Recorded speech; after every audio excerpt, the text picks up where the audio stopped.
My God, mother-in-law. Did you seriously come to your own husband's funeral in that cheap dress? Tiffany's voice sliced through the quiet chapel like a knife cutting through silk. Every single person turned to stare at me. My cheeks burned hot. My hands shook. If you're enjoying this story, please like, share, and subscribe for more incredible tales of revenge and justice. I stood there in my simple black dress, the one I had chosen so carefully that morning. It was plain. It was quiet. It was perfect for saying goodbye to my beloved husband, Elias. But Tiffany, my daughter-in-law, looked at me like I was wearing garbage bags. It's embarrassing, she announced loudly, making sure everyone could hear. You look like a pauper. My heart hammered in my chest. Not from fear. Not from sadness. From pure, burning rage that I had to keep locked inside. You see, this cheap dress that Tiffany was mocking? It cost $80,000. But she didn't know that. Nobody knew that. Tiffany, please, my son Marcus whispered. His voice sounded tired and weak. We're saying goodbye to Dad. But Tiffany had found her stage. She had her audience. And she was not going to stop now. No, Marcus, she said, her voice getting even louder. Someone has to say it. I work in high-end boutiques. I know quality when I see it. And this. She pointed her perfectly manicured finger right at my chest. This is a clearance rack special. Your mother has zero class. Her two friends, Candace and Naomi, nodded their heads like little puppets. They whispered to each other behind their hands. Soon, everyone in the chapel was whispering too. I could hear the words floating through the air like poison. How sad. Poor woman. So embarrassing. I stood perfectly still. My hands were folded in front of me. I kept my head down. I let them think their words were hurting me. Inside, I was smiling. Poor Elias, Tiffany continued, her voice dripping with fake sadness. He must be turning over in his grave right now. His widow didn't even have the respect to dress decently for a send-off. How humiliating for the entire family. Tears filled my eyes. But they weren't sad tears. They were tears of rage, so hot and fierce that I could barely contain them. This woman, this cruel, heartless woman was humiliating me on the worst day of my life. What she didn't know was that I owned the entire brand she worked for. Every single boutique. Every piece of clothing. Every paycheck she received. I was her boss. And she had no idea. Just look at her, Tiffany went on, performing for everyone.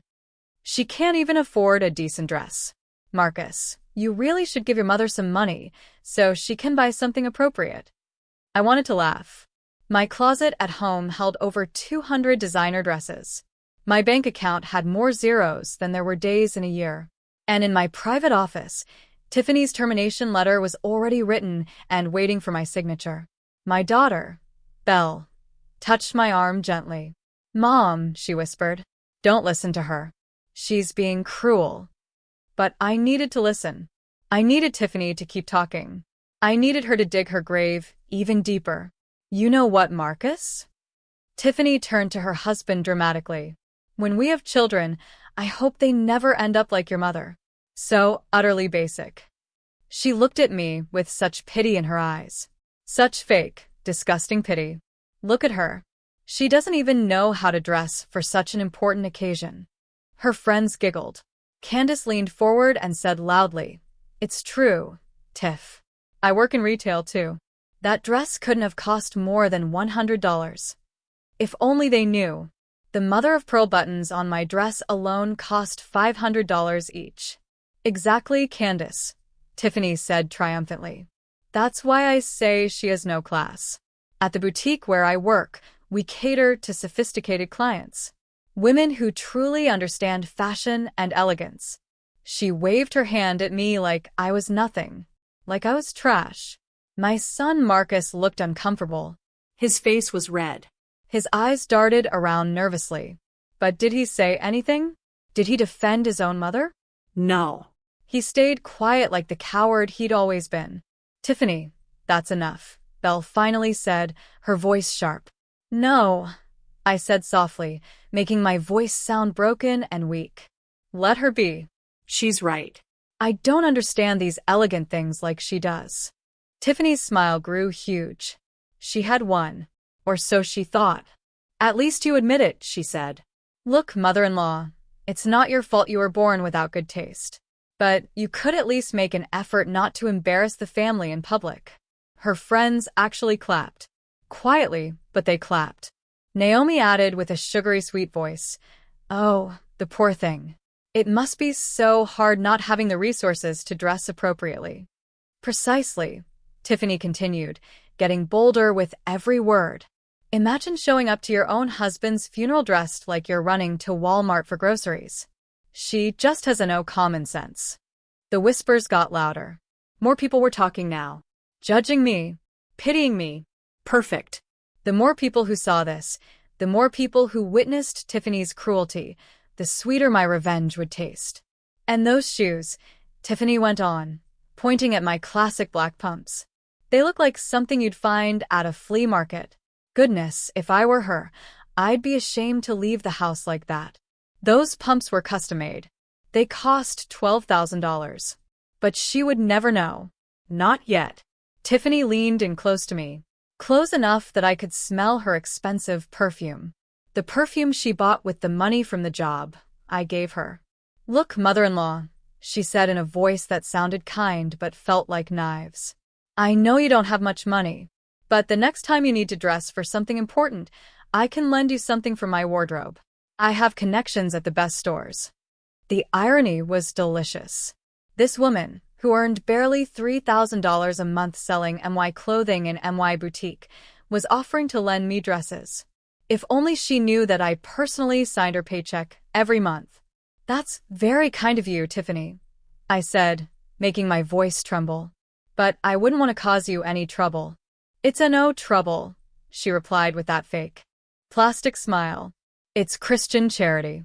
It's what any decent person would do in my place. Her friends murmured their approval.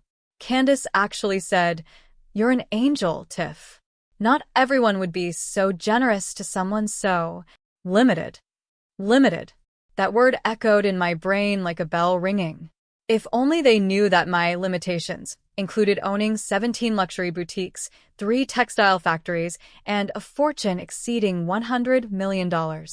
Furthermore, Tiffany said, now addressing the entire chapel like she was giving a speech, I think we can all learn a lesson from this. The importance of education, of having aspirations, of not settling for mediocrity. Some people actually nodded. Some even clapped quietly. She had turned my husband's funeral into her personal show, her moment to prove she was better than everyone else. Poor Elias, she sighed dramatically, wiping a fake tear from her eye. He was always so worried about his mother-in-law. He used to say he didn't know how she'd manage without him. She was right about one thing. My late husband did worry about me, but not for the reasons she imagined. Elias knew my heart was too kind. He knew I forgave people too easily. He always told me, "Serafina, the day I'm gone, don't let anyone trample on you." That day had arrived, and Tiffany had just made the biggest mistake of her life. The funeral service finally began, but Tiffany's performance was far from over. As the pastor spoke about my husband's good life, about his kindness and generosity, Tiffany kept whispering to her friends. Loud enough for me to hear. Meant for me to hear. I just feel so bad for her, she said to Candace, her voice dripping with fake concern. Imagine going through life with no sense of style, and no understanding of quality. Candace nodded seriously. It's truly sad. Some people just don't have it, you know? That natural elegance. Exactly, Tiffany agreed. You either have class or you don't. And clearly, she glanced at me with those cold eyes. Some people don't. Naomi leaned in and added, at least she has Marcus to take care of her now. Someone needs to help the poor woman. I sat there, hands folded in my lap, looking down at the floor like a wounded animal. But inside I was taking notes. Mental notes of every cruel word, every mocking glance, every person who laughed along with her. They would all remember this day. just not for the reasons they thought. When it was time to view the casket, Tiffany made sure to walk beside me. She linked her arm through mine like we were the best of friends. "Don't worry, mother-in-law," she whispered sweetly. "I'll help you through this difficult time. I know you must be so worried about money now that Elias is gone." I almost laughed out loud. Worried about money? I had more money than Tiffany would see in 10 lifetimes. "Thank you, dear," I said quietly, playing my role perfectly. "You're very kind." "Of course," she replied. "Family takes care of family. Even when—" She paused dramatically. "Even when some family members are more fortunate than others." After the service, people gathered outside the chapel. The sun was shining, which felt wrong somehow. How could the sun shine on such a terrible day? Tiffany found her moment to shine even brighter. She gathered a small crowd around her, including some of my late husband's business friends. People who had known Elias for years. "I'm just so concerned about mother-in-law," she announced to the group. "She's never had much, you know. And now with Elias gone," she sighed deeply. "I worry how she'll survive." Mr. Patterson, one of Elias's oldest friends, looked uncomfortable. "I'm sure Elias left her well taken care of," he said carefully. Tiffany laughed. Actually laughed at a funeral. "Oh, Mr. Patterson, you're so sweet to assume that. But between you and me—" She lowered her voice just enough to seem secretive, but loud enough for everyone to hear. "Elias spent most of his money on medical bills. The poor woman is practically broke." My fingers curled into fists, but I kept them hidden in my pockets. Mr. Patterson frowned. He knew that wasn't true. He knew Elias well, but he said nothing. "That's why Marcus and I have decided to help her," Tiffany continued, putting her hand on her chest like a saint. "We're going to make sure she has enough for basic needs. Food, rent, Maybe some decent clothes." Candace chimed in. "You're such a good person, Tiffany. Not everyone would be so generous." "Well, I was raised to help those less fortunate," Tiffany said proudly. "Even if they don't appreciate it. Even if they don't understand what we're doing for them." I wanted to scream. I wanted to tell them all the truth right then and there. but no. Patience. Revenge is a dish best served cold. Belle came to my side and took my hand. "Come on, Mom. Let's get you home." "Wait," Tiffany called out, rushing over. "Mother-in-law, before you go, I wanted to give you this." She pulled out a business card from her expensive designer purse. My designer purse. From MY Collection. That SHE sold in MY store. "This is the boutique where I work," she explained loudly, making sure everyone could hear. "Come by next week. I'll help you pick out some proper clothes. We have a clearance section that's perfect for your budget." She said the word budget like it was a dirty word. I took the card with shaking hands. Not from sadness. From fury. "Thank you, Tiffany," I whispered. "You're too kind." "Not at all," she said, patting my shoulder like I was a child. "It's the least I can do.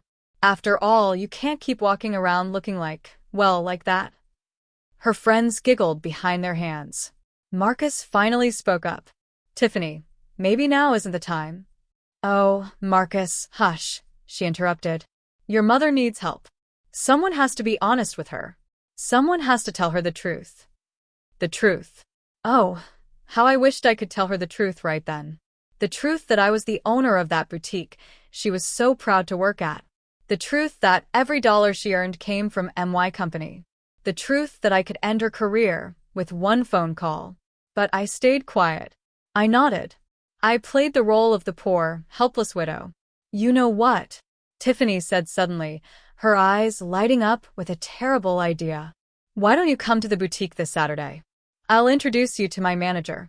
Maybe we can even get you a discount." "A discount? At my own store. I'll have Candace and Naomi there too," she continued excitedly. "We can make it a whole makeover day. Transform you from—" She looked me up and down with disgust. "From this to something presentable." Candace clapped her hands. "Oh, what a wonderful idea. Poor thing probably hasn't had a real shopping trip in years." "Probably never," Naomi added with a cruel smile. I looked up at Tiffany with tears in my eyes. Real tears this time. Tears of absolute rage that I could barely control. That's very generous of you, I managed to say. It's settled then, Tiffany announced to everyone. Saturday at noon. We're going to help mother-in-law find her style. She said it like she was doing the most charitable thing in the world. Like she deserved a medal for helping the poor, fashion-challenged widow. As people started to leave, Tiffany pulled me aside one more time. Listen, mother-in-law, she said quietly, but her voice was sharp as glass. I know this is hard for you, but you need to face reality. You're alone now. You have no money, no resources, no class. She squeezed my arm a little too tight. But lucky for you, you have me. I'm going to help you. I'm going to teach you how to dress properly, how to act in public, how to not embarrass this family anymore. I looked into her eyes. Those cold, cruel eyes that saw me as nothing more than a charity case. A project. Someone to look down on. Thank you, Tiffany, I said softly. I don't know what I'd do without you. She smiled that horrible, fake smile. You'd probably end up on the street, honestly. But don't worry. I won't let that happen. She patted my cheek like I was a dog and walked away, her heels clicking on the pavement. Her friends followed her, giggling and whispering. Belle hugged me tight. Mom, why do you let her talk to you like that? Because, sweetheart, I said quietly, watching Tiffany get into her car. Sometimes you have to let people show you who they really are. And Tiffany had shown me everything. She had mocked me at my husband's funeral. She had humiliated me in front of friends and family. She had offered to fix me like I was broken. She had no idea that Saturday at the boutique would be a day she'd remember for the rest of her life. But not for the reasons she expected. As I drove away in my old Honda Civic, I allowed myself a small smile. The trap was set, and Tiffany had walked right into it. I drove home slowly in my old Honda Civic. The car rattled and coughed like it might die at any moment. Perfect. That's exactly what I wanted people to think. But what nobody knew was that sitting in my private garage at home were 3 other cars. A shiny black Bentley, a silver Mercedes S-Class, and a beautiful red Porsche. But today, I needed to be Serafina, the poor widow. Serafina, who could barely afford gas. Serafina, who needed help from her generous daughter-in-law. I pulled into the parking lot of my apartment building. It was old. The paint was peeling. Some windows were cracked. It looked like a place where someone with no money would live. Perfect. I climbed the stairs to my apartment on the 3rd floor. The hallway smelled like old carpet and someone's cooking. I unlocked my door and stepped inside. The apartment was small, simple. 1 bedroom, a tiny kitchen, furniture that looked like it came from a thrift store. This is what everyone saw when they visited me.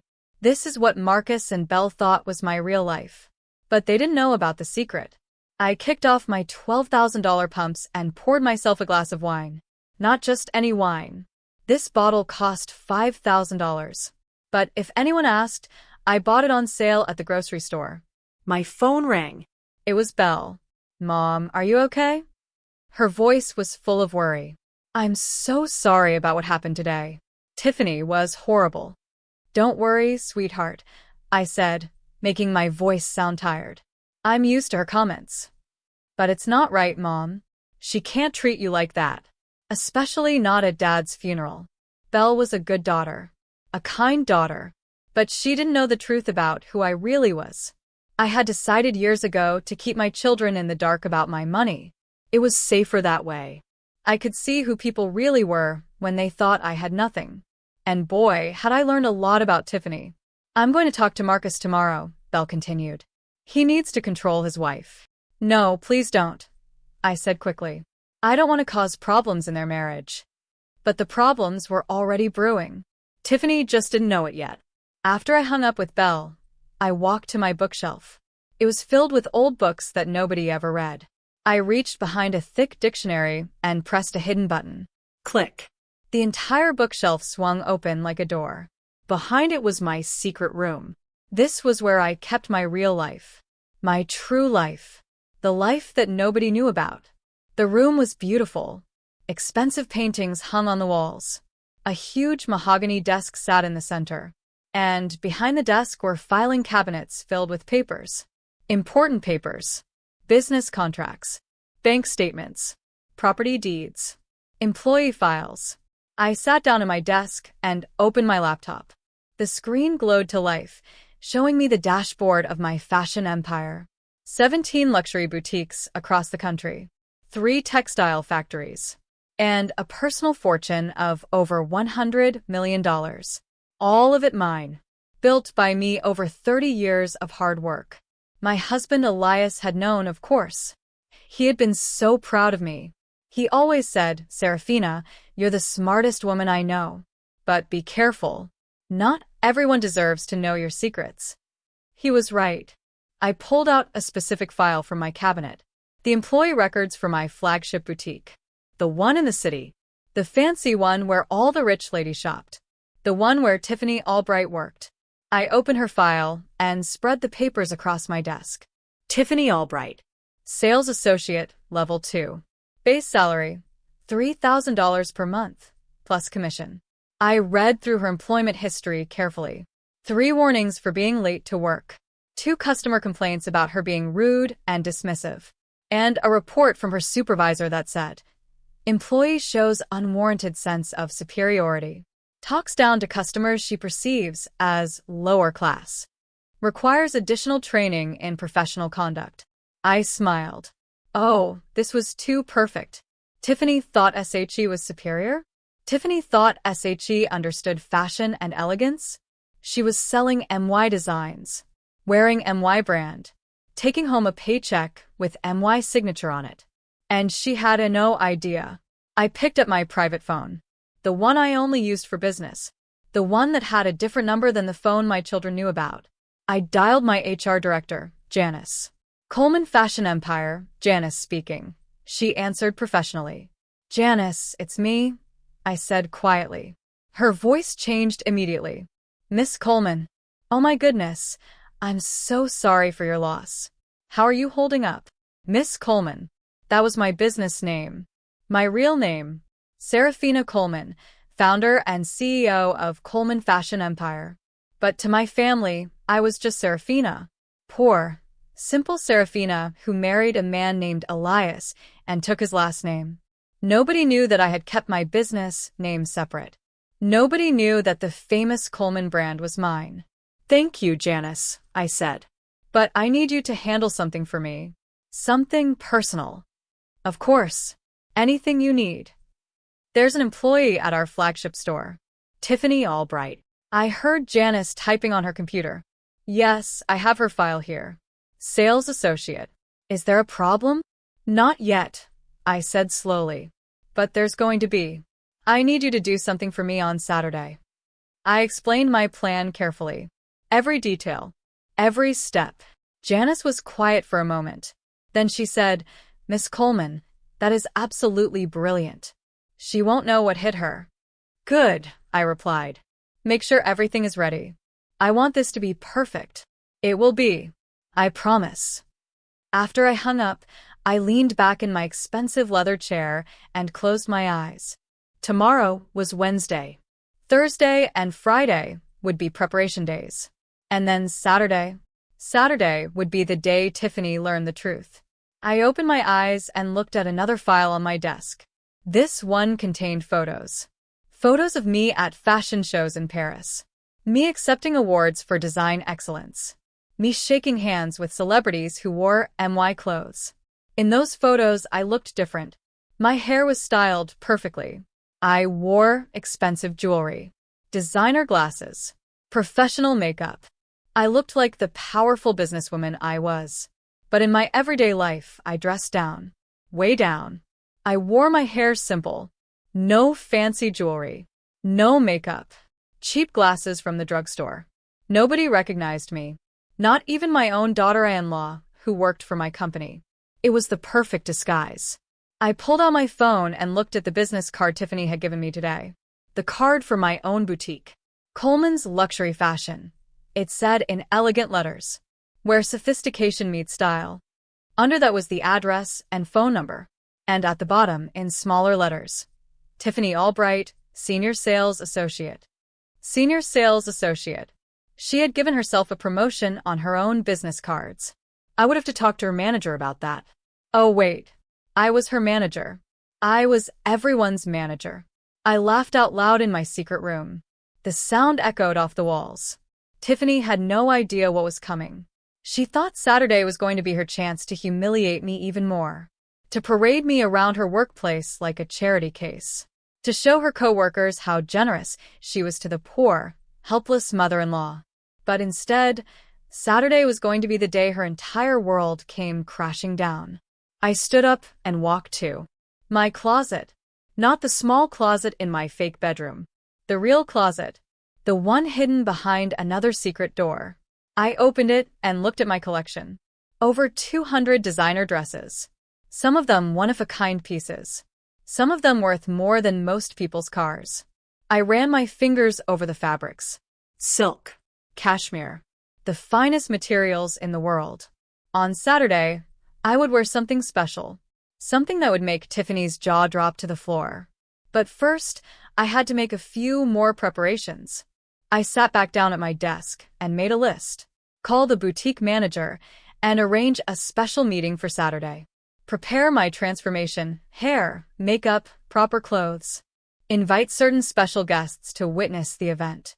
Make sure security cameras are recording everything. Prepare Tiffany's termination papers. I smiled as I wrote. Each item on the list brought me closer to justice. Tiffany had humiliated me at my husband's funeral.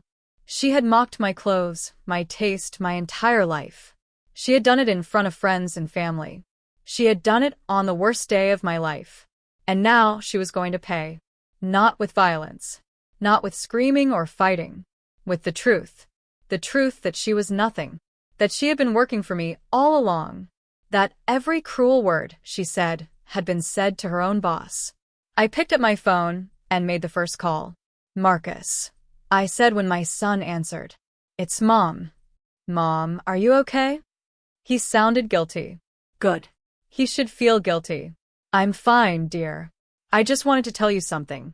Tiffany invited me to go shopping on Saturday. To her boutique. She wants to help me pick out some nice clothes. Oh, Marcus said quietly. That's nice of her. Nice? He thought that was nice? Yes, I said sweetly.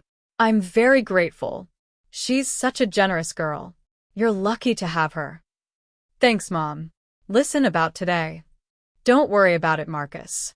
Tiffany was just trying to help. I understand. I could hear the relief in his voice. I'm glad you're not upset. Tiffany can be a little direct sometimes. Direct. That's what he called cruel? It's fine, I assured him. In fact, why don't you come with us on Saturday? You can help me pick out something nice. Really? You want me there? Of course. You're my son. And it would mean a lot to have you there when your wife does something so kind for me. He agreed immediately. Perfect. Marcus needed to see this too. He needed to see what kind of woman he had married. My next call was to Belle. Sweetheart, I need you to do me a favor on Saturday.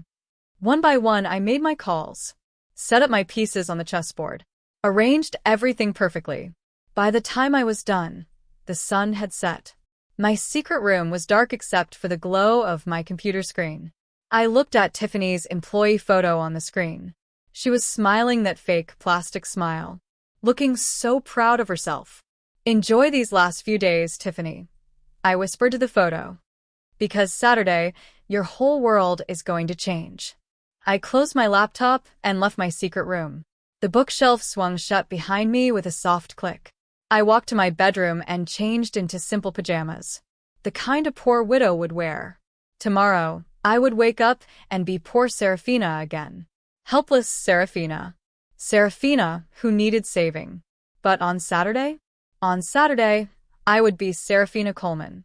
CEO. Fashion mogul. Boss. And Tiffany would finally learn the truth. I couldn't wait. Wednesday morning arrived with bright sunshine. I woke up in my small apartment bedroom and put on my disguise again. Simple clothes. No makeup. Cheap glasses. Hair pulled back in a plain ponytail. Poor Serafina was back. But inside, I was buzzing with excitement. 3 more days until Saturday. 3 more days until Tiffany's entire world came crashing down. My phone rang at exactly 9 o'clock. It was Tiffany. "Good morning, mother-in-law." Her voice was sickeningly sweet. "I just wanted to confirm our shopping date on Saturday. Noon at Coleman's luxury fashion boutique. Don't be late." Coleman's. My boutique. And she was telling me not to be late. "I'll be there," I said quietly. "Thank you again for doing this." "Oh, it's my pleasure," she gushed. "I've already told everyone at work about you. They're all so excited to meet you and help with your makeover." "My makeover?" Right. "I've also prepared a budget for you," she continued. "I'm thinking we keep everything under $500. That should be enough for one decent outfit. Maybe 2 if we shop the clearance section." $500. In MY's store, that wouldn't even buy a scarf. "That's very thoughtful of you, Tiffany." "I know. I'm just so good at working with limited budgets. It's like a special talent of mine.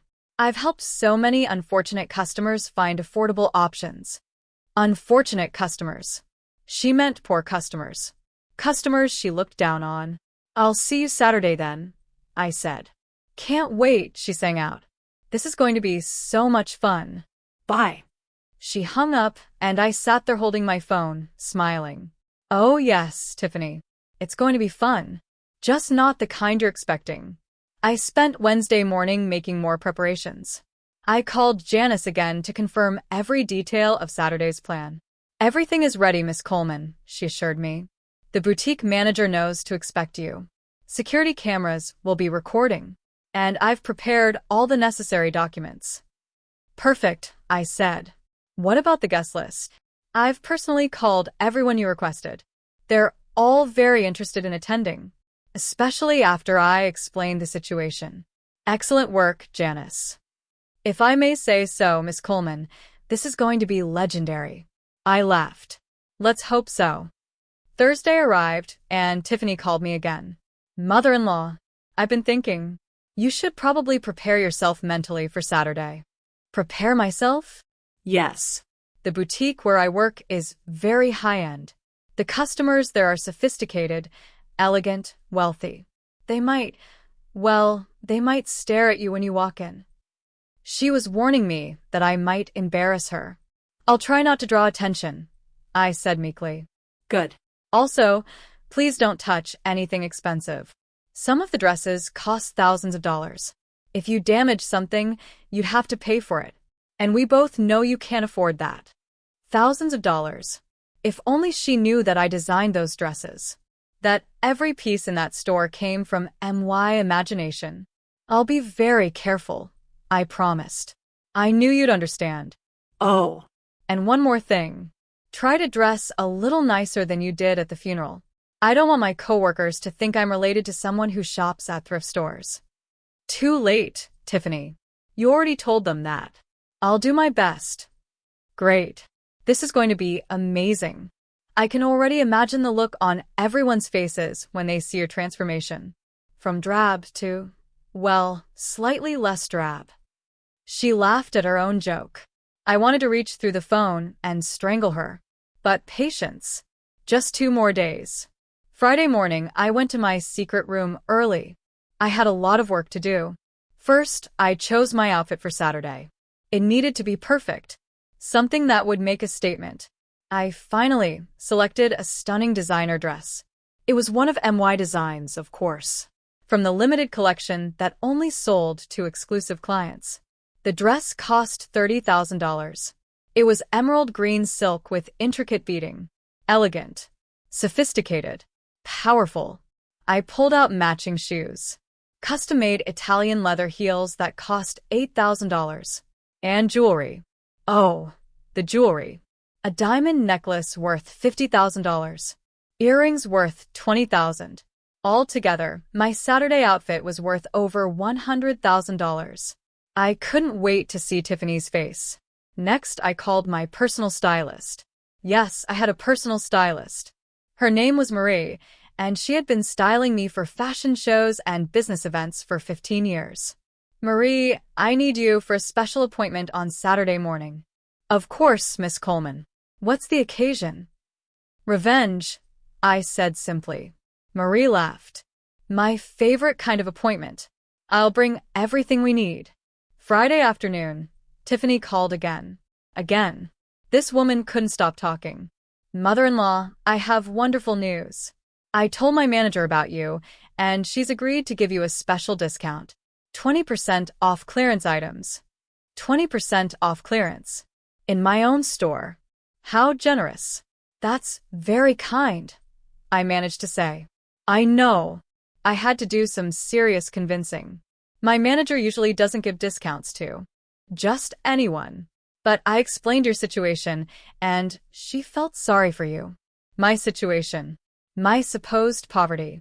I really appreciate it, Tiffany. You should. Do you know how many strings I had to pull?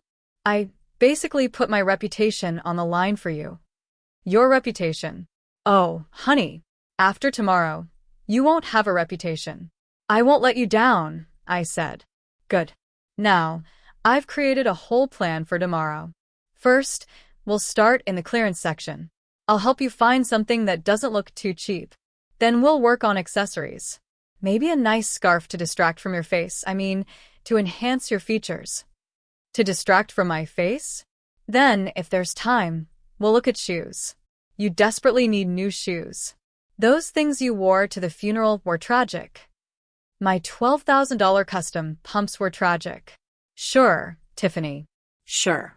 I'm in your hands, I said. As you should be. I'm a fashion expert, after all. I know exactly what looks good and what looks like what you usually wear. She laughed again. That horrible, cruel laugh. See you tomorrow at noon sharp. Don't be late, or I'll start without you. She hung up. I sat in my secret room, staring at my phone. The audacity of this woman. The absolute nerve. She had insulted me at my husband's funeral. She had called me poor, tasteless, and embarrassing. She had offered to fix me like I was broken. And now she was planning to parade me around my own store like a charity case. Tomorrow couldn't come fast enough. Friday evening, Marcus called. Hey, Mom. Tiffany told me about tomorrow. I think it's really nice what she's doing for you. It is, I agreed. She's very generous. She really is. You know, when I first started dating her, everyone said she was shallow and materialistic. But look at her now, helping you out like this. It shows she has a good heart. A good heart. Marcus actually believed his wife had a good heart. You're lucky to have her, I said, meaning the exact opposite. I know. Hey, Mom, can I ask you something? Sure, sweetheart. Are you doing okay? Financially, after Dad's funeral expenses and everything. So Tiffany had convinced him I was broke. I'm managing, I said carefully. Because if you need money, you can ask me. I know I'm not rich, but I can help. My sweet, stupid son. Offering to help his millionaire mother with money. That's very kind, Marcus. But I'll be fine. Okay, but the offer stands. I don't want you to struggle. After we hung up, I felt a tiny bit of guilt. Marcus was a coward, yes. He didn't stand up to his wife, yes. But he did care about his mother. Maybe after tomorrow's revelation, he would finally grow a spine. Saturday morning arrived with perfect weather. Sunny. Warm. Beautiful. The perfect day for revenge. Marie arrived at my apartment at 8 o'clock sharp. She brought 3 huge suitcases full of makeup, hair tools, and styling supplies. Let's make you magnificent, she said with a grin. For the next 3 hours, Marie worked her magic. She washed and styled my hair into elegant waves. She applied professional makeup that made me look 10 years younger. She shaped my eyebrows, painted my nails, and transformed me from plain Serafina into Serafina Coleman, CEO. At 11 o'clock, I put on my $30,000 dress. The emerald silk felt like butter against my skin. The beading caught the light and sparkled like stars. I added the diamond necklace, the matching earrings, the $8,000 heels. I looked in the mirror and barely recognized myself. I looked like power, like wealth, like success. I looked like exactly who I was. Marie stood back and whistled. Miss Coleman, you look stunning. Absolutely stunning. Perfect, I said, smiling. Let's go destroy someone's life. I drove to the boutique in my Bentley. Not the Honda Civic. Not today. Today, I was driving the car that matched my true status. As I pulled into the parking lot of Coleman's luxury fashion, I saw Tiffany standing outside. She was checking her watch and looking annoyed. She was wearing a nice dress. One of MY Designs, actually, that she probably got with her employee discount. She hadn't seen me yet. She was looking the other direction, probably watching for my beaten-up Honda. I parked my Bentley right in front of the store, in the spot marked Reserved. Owner only. I stepped out of the car, my diamonds glinting in the sunlight.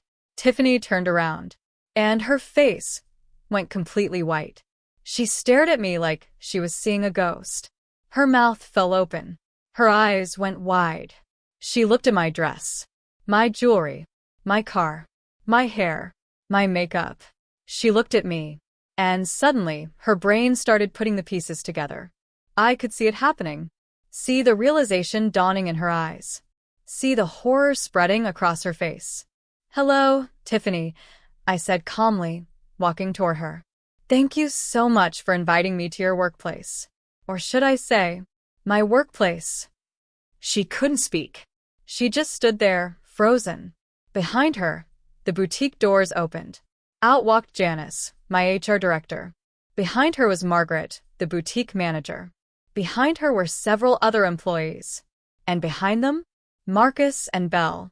I had invited them after all. Everyone was here. Everyone was about to witness the truth.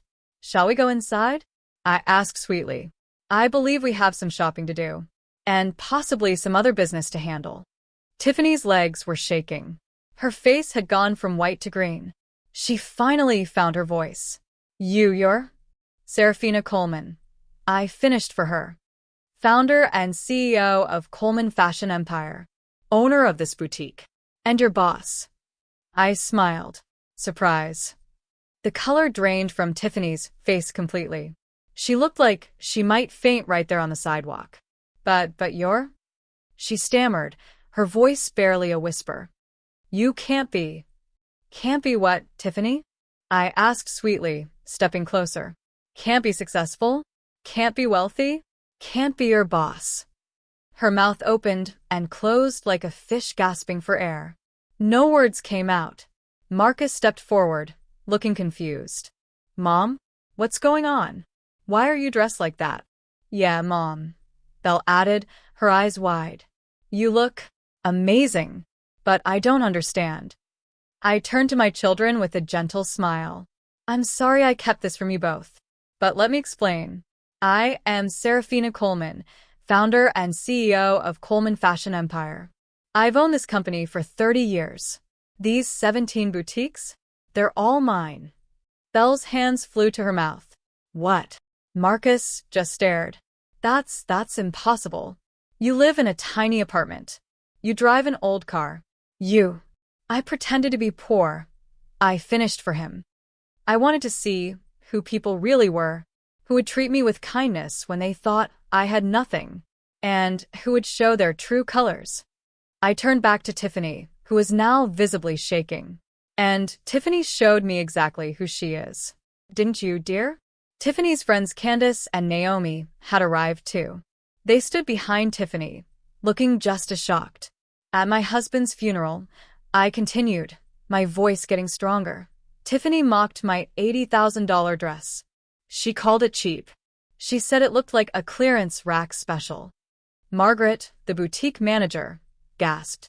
That was the limited edition piece. There are only 3 in the entire world. Exactly, I said. She also insulted my $12,000 custom pumps. Said they looked like flea market finds. Janice stepped forward with a folder. We have everything documented, Miss Coleman, including the employee complaints about Miss Albright's treatment of customers she perceived as lower class. Tiffany found her voice suddenly. Wait, please. I didn't know. If I had known who you were. If you had known. I interrupted, my voice sharp as a blade. So, you're saying it's okay to treat people cruelly if they're poor? It's okay to humiliate someone at their husband's funeral if they don't have money. No. I mean, I just... Tiffany's eyes filled with tears. Real ones this time. I'm so sorry. Please, I didn't mean...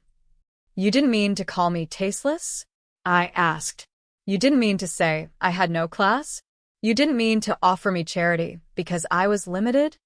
Each word hit her like a slap. She flinched with every sentence. Marcus looked at his wife in horror. Tiffany, you said those things? At Dad's funeral? I was just trying to help. Tiffany whispered weakly. Help. Belle exploded. You were trying to humiliate her. Oh my God, Marcus. How could you let her do that? Marcus's face went red. I didn't think. I mean, Tiffany can be direct, but I didn't realize. You didn't realize because you're a coward, I said quietly. You sat there and let your wife destroy your mother on the worst day of her life. You said nothing. My son looked at the ground, ashamed. I turned back to Tiffany. You told everyone I was broke. You told everyone I needed your help. You offered to lend me clothes from your wardrobe. A small crowd had gathered now. Other boutique employees. Some customers. Everyone was watching. The irony, Tiffany, is that you were wearing MY designs, selling MY clothes, taking home a paycheck with MY signature, and you had no idea. Tiffany was crying openly now. Mascara ran down her cheeks. Please, Miss Coleman. I'm so sorry. I made a terrible mistake. Please don't fire me. I need this job. You need this job? I repeated. The job where you mock customers? Where you judge people by their appearance? Where you act like you're better than everyone else? I'll change. I promise I'll change. She was begging now, her hands clasped together. Please give me another chance. I looked at her for a long moment, watched her squirm, watched her cry. Then I turned to Janice. Show her the file. Janice opened the folder and pulled out papers. 3 written warnings for tardiness. 2 formal customer complaints. 1 supervisor report noting unwarranted air of superiority and dismissive attitude toward customers. But wait, I said, pulling out another paper. There's more. Tiffany, do you remember a customer named Helen Rodriguez? She came in 3 months ago. Tiffany's face went even paler. I don't. Let me refresh your memory, I said coldly. Helen was an elderly woman. She was wearing simple clothes. You assumed she couldn't afford anything in the store. You ignored her for 30 minutes while you helped a younger, better-dressed customer. Helen was my friend, I continued. She told me everything. How you finally approached her and said, maybe you'd be more comfortable at Target. How you laughed at her when she looked at a dress. Tiffany's legs buckled. She grabbed onto Candace for support. What you didn't know is that Helen is a retired doctor. She's worth millions. And she was going to place a massive order for her daughter's wedding. 50 dresses. Custom orders. Would have been over $300,000 in sales. The crowd gasped.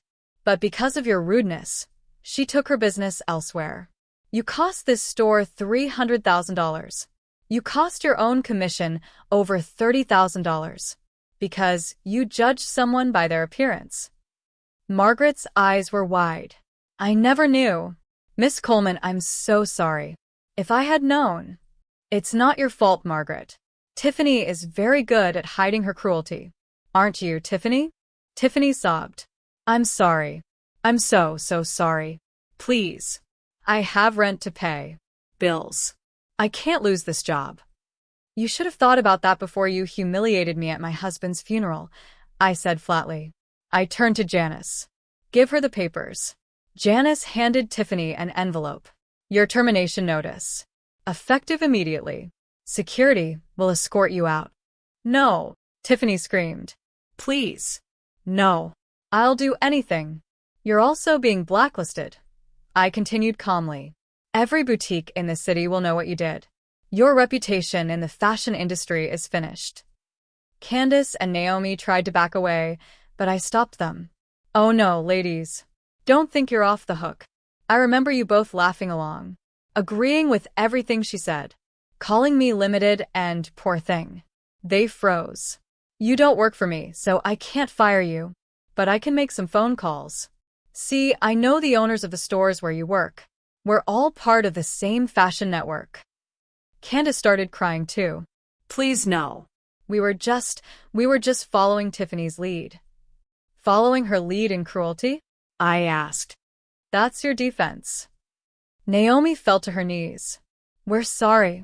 We're so sorry. Get up, I said coldly. Both of you. Your bosses will be receiving calls from me this afternoon. What happens to you is up to them. Security guards appeared to escort Tiffany out. She struggled against them. Marcus. Marcus, she screamed at my son. Tell your mother to forgive me. You're my husband. Marcus looked at her with disgust in his eyes. You humiliated my mother at my father's funeral. You're not the woman I thought you were. But I love you. Tiffany cried. You love my mother's money, Marcus corrected.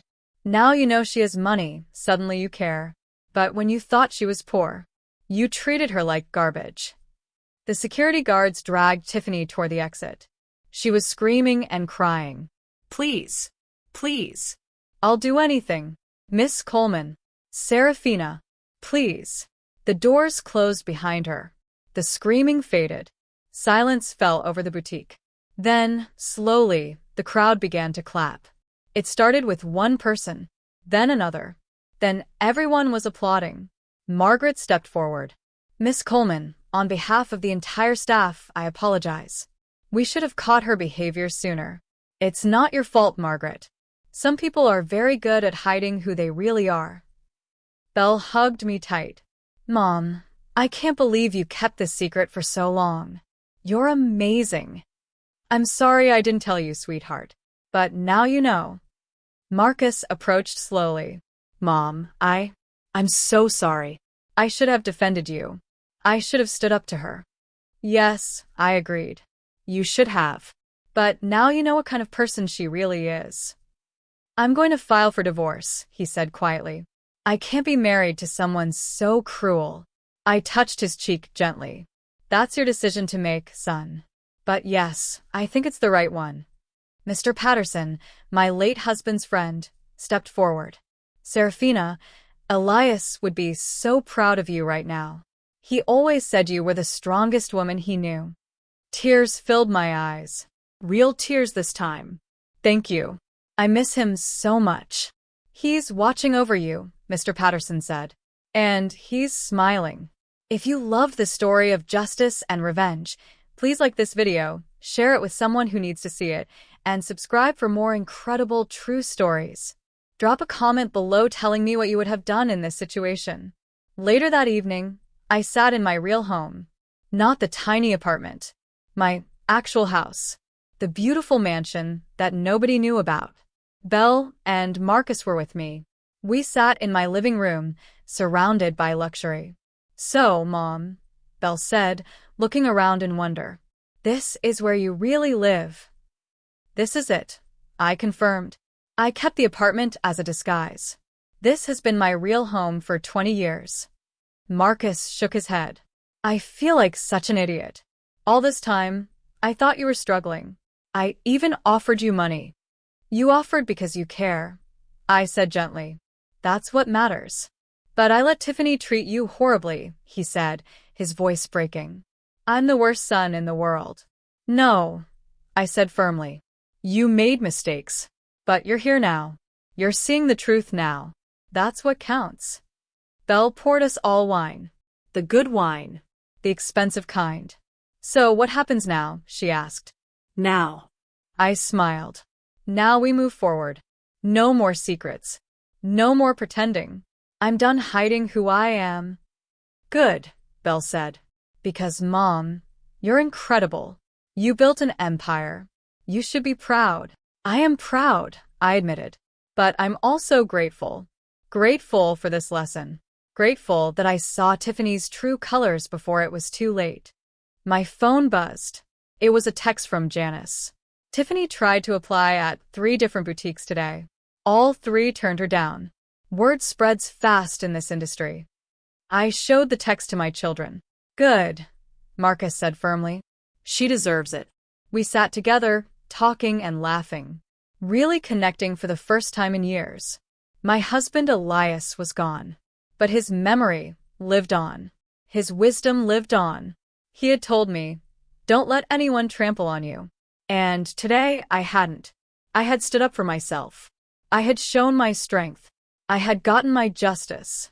Tiffany had learned the hardest lesson of her life. Never judge a book by its cover. Never assume you know someone's story. And never, ever underestimate a widow in a cheap dress. Because that widow might just own the entire company. That widow might just be worth $100 million. That widow might just be me. Thank you for reading this story of justice and revenge. If this story touched your heart or made you cheer out loud, please like this story. Share it with friends and family. Subscribe for more incredible tales. Comment below, what would you have done in Serafina's situation? Your support means everything. See you in the next story.